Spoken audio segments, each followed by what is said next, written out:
આજનું સત્કર્મ આજે જ કરી લેવું. ઘણા વધારે કરતા ચૈત્ર મહિનામાં નથી જોયું, મોટા નોરતામાં કરીશ. આમાં આટલા સુધી એને ખબર પડી. હું જેને ધનવાન માનું, હું બહુ ધનવાન બહુ મૂડીવાળો માણસ કહેવાય કે છે નોરતાની વાત કરે. નોરતા સુધી જીવતો રહેવાની સાબિતી તો આપી દીધી ને. હે કેટલી સત્તા હશે એની ભલામણ. મને હસવાનું આવે, બોલ રાજી થઉં કે આવા મૂડીવાળા પુરુષો પડ્યા કે ઠેઠ નોરતાની વધારે કરે. બોલો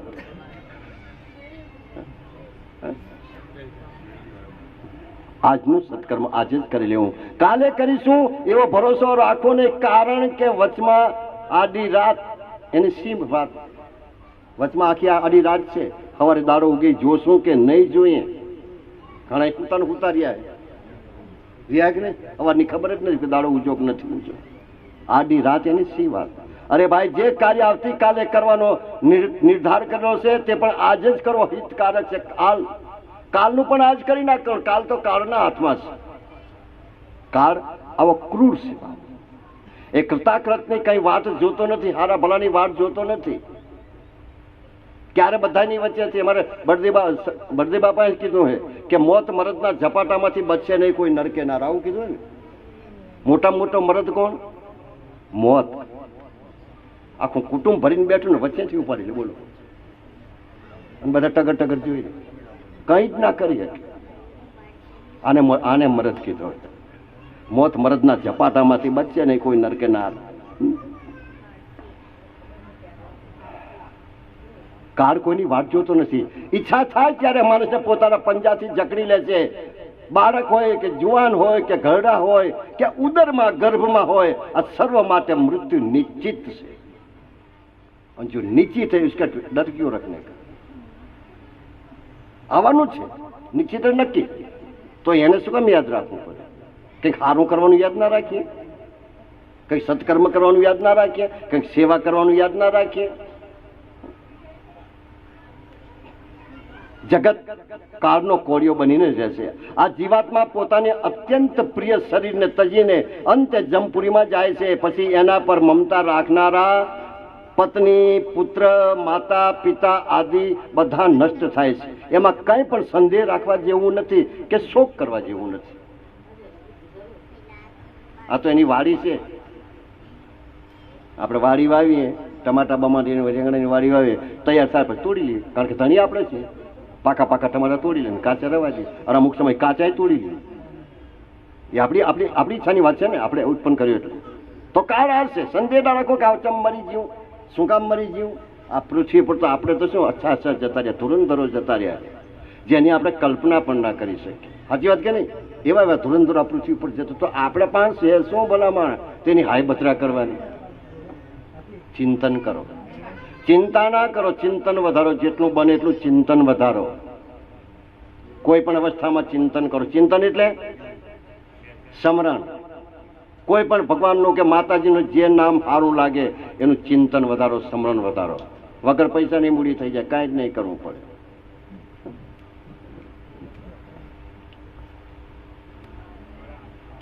ભાઈ, સમસ્ત સંસાર દુઃખ ઉપાધિનું મૂળ છે. જ્યાં સુધી સંસારમાં આસક્ત અને વાસના રહે ત્યાં સુધી દુઃખ જ છે. ગૌતમ, આસક્ત ચંદુ સમજો, સમજાયું? જ્યાં સુધી સંસારમાં આસક્ત લેપાય માનસીએ અને જ્યાં સુધી વાસના છે ત્યાં સુધી દુઃખનું દુઃખ જ છે. કોણ જાણે કયા પ્રભુનું કોઈક લેવાનું હશે. અમારે હમણાં એક જ્ઞાનની સારી ચોપડી વાંચી હતી. એમાં તો જેના ત્યાં સંતાન ના હોય ને, જેના ત્યાં સંતાન નથી, એની ઉપમા એટલી બધી મોટી આપી કે જે બહુ કર્મ હોય ને એના ત્યાં સંતાન થાય. કારણ કે બદલો લેવા આવે. અને જે નિસંતાન છે ને એકદમ પવિત્ર છે. કે ચાલ આ લઈ જાવી ભલા માણસ, કઈ લેવા દેવા નહીં. બોલો ભલા માણસ, કોઈ જફા જ નહીં.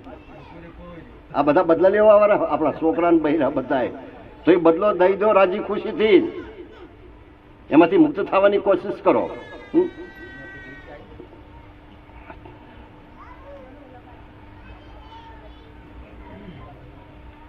ઉપનું સ્થાન છે બાપ.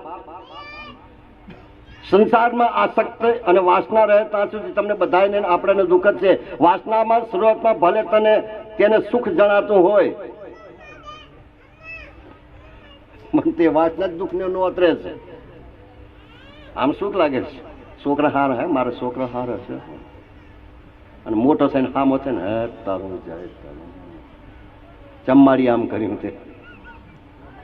એટલે મેં પેલા ના કીધું કે બહુ ગર્યું રહ્યું ને પછી આ જીવડા પડે.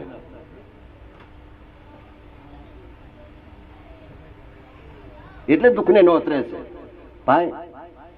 વાસનામાં સ્રોતમાં ભલે તમને સુખ જણાતું હોય પણ એ વાસના દુઃખને નો. બાકી તો સર્વે સંસાર ઉપરનો રાગ મોહ ઉઠાવી લેવો જોઈએ મન છે. ધ્યાન દેના ઇસ બાત પર. બધું મેકીને જતો ને મરી જાઓ ખોટી છે. આખા મલકની દેવી વહાં કરી મેકશે. ચાંજીઓ મારી લાય બીજી વાત ને. ગમે ત્યાં જાશો ને પાવાગઢ કે જોનાગઢ ચડી જાઓ ને તો એ દેવી ખેંચીને પાછળ આવશે. આમાં રહી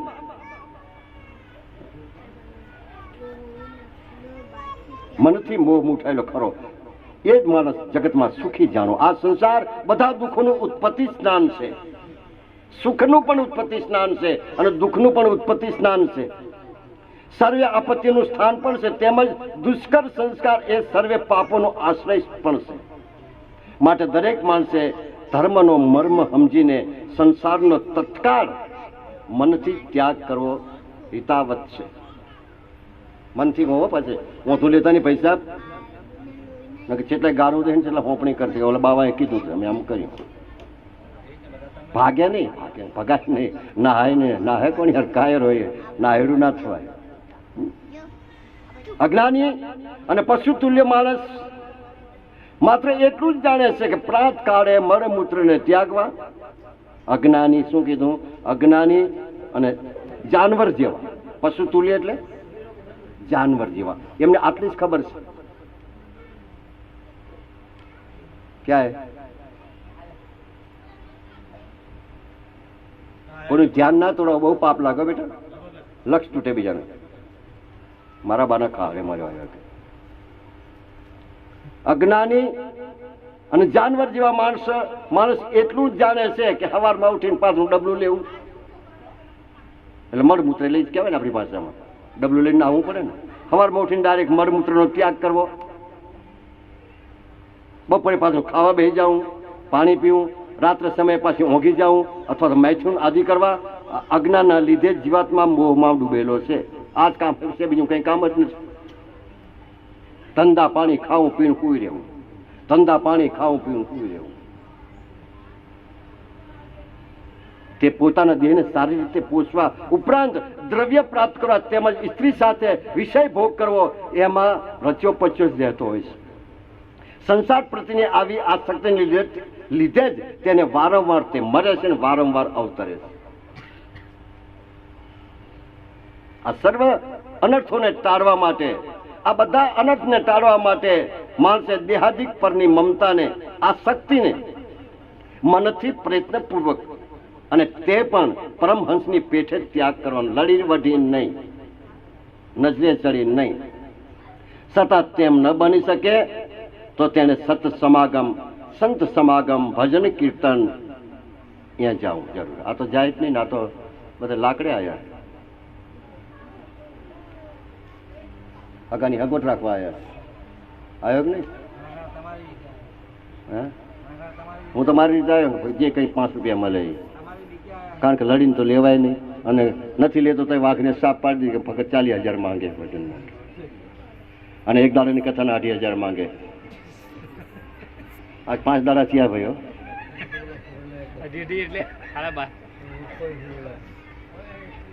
સારું હે ભલે હું તો એ રીતે મને યાદ તો કરે હે ને યાર.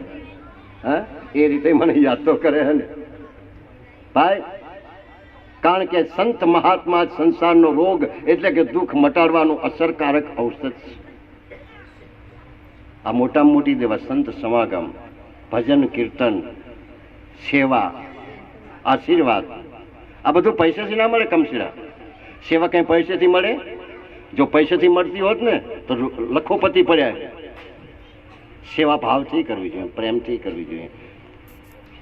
ખોટા માર્ગે ચાલનારા, અધમ આચરણ કરનારા માણસને માણસને સીધે રસ્તે ચડાવનારા સત સમાગમ તથા વિવેક, આ બે નિર્મળ ચક્ષુ મળે છે ને નેત્ર મળે છે. જો તે બેનો ઉપભોગ ન કરે, સમજાય ને, ઉપભોગ, નિર્મળતા અને વિવેક, આનો ઉપભોગ ના કરે. જો તેનો ઉપભોગ ના કરે તો તેનો અંત નજીક આવી જાય છે. દરેક માણસે પોતપોતાના વર્ણ તથા આશ્રમના કર્મ કરે છે, પરંતુ તેઓ ખાસ કરીને પોતાના વર્ણાશ્રમનો મુખ્ય ધર્મ જાણતા જ નથી. આવા ખોટા દંભના લીધે તેઓ જલ્દી નાશ પામે છે, કારણ કે અધર્મને આચરનારાને લાંબો સમય ટકતા નથી. માણસ સ્વર્ગના સુખને બહુ ઉત્તમ માનેલો, સ્વર્ગમાં જાઉં પણ 50,000 1 લાખ 2 લાખની મૂડી હશે તો સ્વર્ગમાં રહેવા દે. પછી મૂડી સાહેબ 50 જાવ દેહમાં જાય, આપણે અહીંથી બધું લઈને જાય અને ત્યાં ખૂટી રહે પછી નાહવું પડે ને, હતા તાન તાવવું પડે. સડક એટલે એનો વિરોધ નથી કેતો સડકનો, અરે તાની જો મૂડી થાય તો સારું હોય ને કે આપણા માટે તો તૈયાર કરી મેકેલું.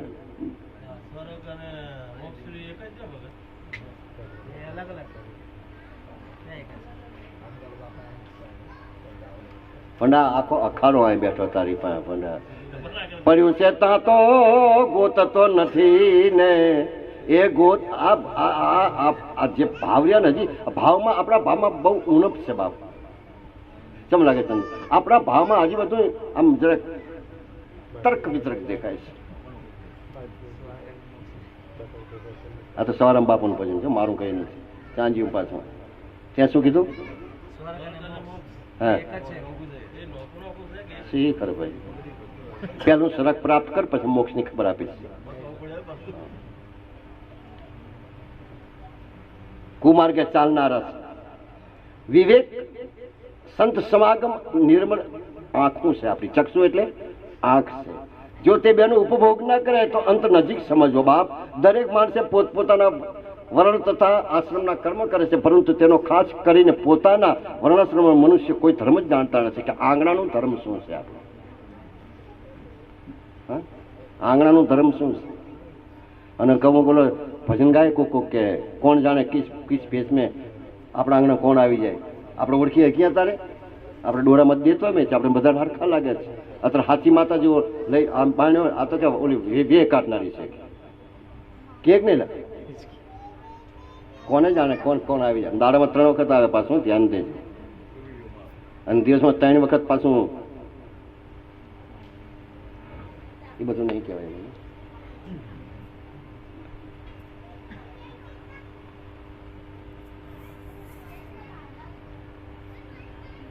માણસ સ્વર્ગના સુખને ઉત્તમ માને છે, કારણ કે તેઓ સ્વર્ગના સુખ ભૂખ વિશે વધુ સાંભળતા હોય. સ્વર્ગમાં સુંદર સુંદર અપ્સરાઓ હોય, આઈન મોજ હોય ને, ભાત ભાતની મીઠાઈઓ હોય ને, આ બધું સ્વાદ સ્વાદ સ્વાદ, આ બધું સાંભળે ને એટલે અહીંયા કને લેપાય થાય છે, ખેંચાણ થાય છે. કારણ કે તેઓ સ્વર્ગના સુખ ભોગ વિશે વધુ સાંભળતા હોય છે અને તે સાંભળીને સંતુષ્ટ થતા હોય. એટલે સ્વર્ગની પ્રાપ્તિ માટે કેટલાક માણસો વિવિધ કર્મો કરે છે, મંત્ર કરે છે, જપ કરે છે, હોમ આદિ ક્રિયાઓ કરે છે. કેટલાક મૂઢ માણસો તો મારી માયાથી મોહિત થઈને ઉપવાસ કરે. કાલ કીધું ને દીકરીનું ઉપવાસનું, સાંભળ્યું હતું ને કાલ ઉપવાસનું કીધું હતું.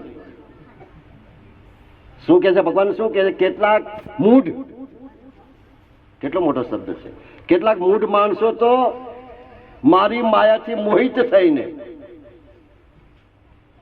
ઉપવાસ કરવાના, એકટાણું ભોજન કરવાનું, આદિ શરીરને કુષ્ઠ કરનારા નિયમોનું ધારણ કરીને કોઈ પણ જાતના ધર્મના જ્ઞાન વગરના મોક્ષની સુખની ઈચ્છા કરે છે. આને કઈ જ ના મને. પણ માણસને સમજવું જોઈએ કે અવિચારીપણે શરીરને વિવિધ પ્રકારે કષ્ટ અને દંડ દેવાથી જેમને નાગના રાફડા ઉપર ધોકા મારવા બરાબર છે. સમજાય ને? અને આમાં મોટો રાફડો હોય.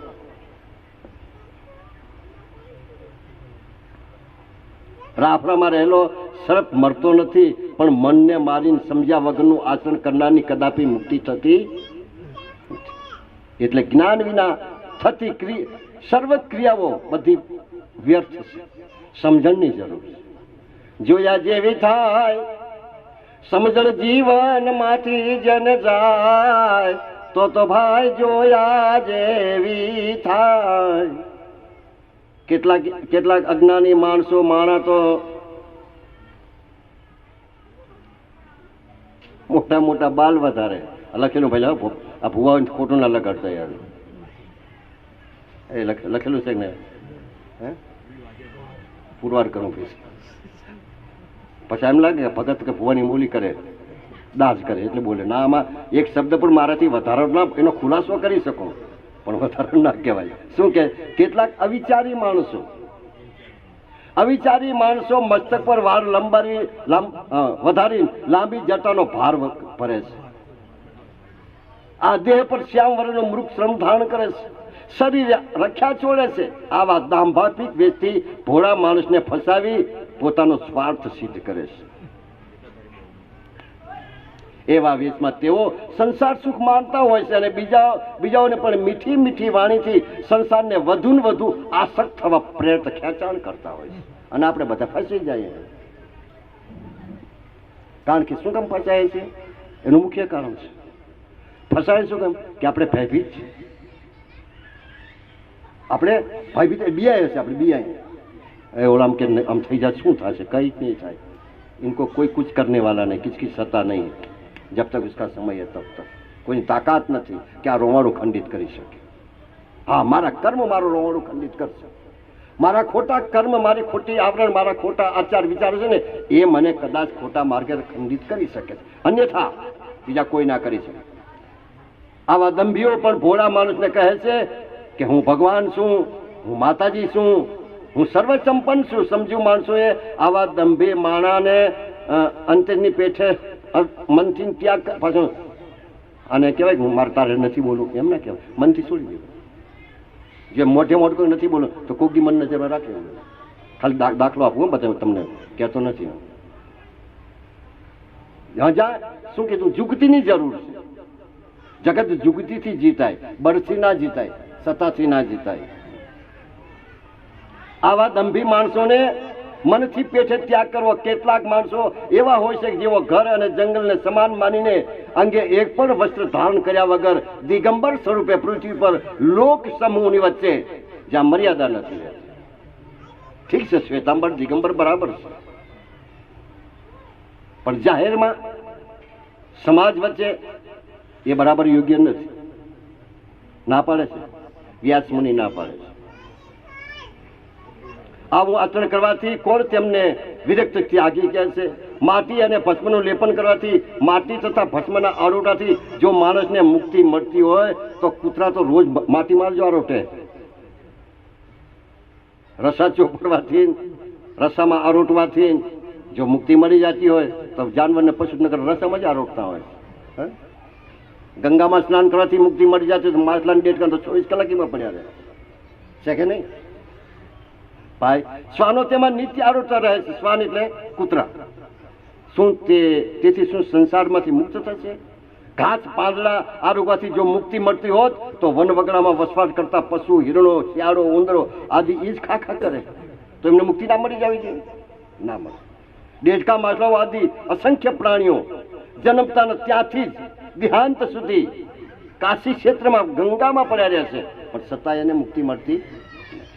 ક્યાં વાત હે ભાઈ?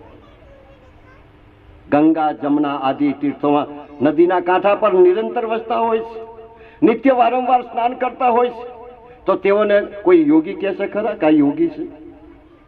કેટલાક પંખીઓ, કબૂતરાઓ આદિ ખેતરોમાં પડી રહેલા અન્નકણો ચણીને પોતાનું જીવન જીવે છે. એવી રીતે ચાતક, બપૈયા આદિ પક્ષીઓ જેઓ ધરતી પર રહેતા જળનું પાન કરતા નથી, તે બધાને કોઈ વ્રતધારી નહીં કહી શકે. હે ગરુડ, વર્ણાશ્રમ ધર્મ આદિના સઘળા કર્મો માત્ર લોકના રંજન અર્થે જ છે. મનોરંજન, એ સબ મનોરંજન અર્થે જ હોય છે. ખરી રીતે મોક્ષના કારણરૂપ માત્ર તત્વજ્ઞાન જોવા મળે. જ્યાં તત્વજ્ઞાનનો ભાન છે એને જ બધું મળી શકશે. બોલ સદગુરુ ભગવાન કી.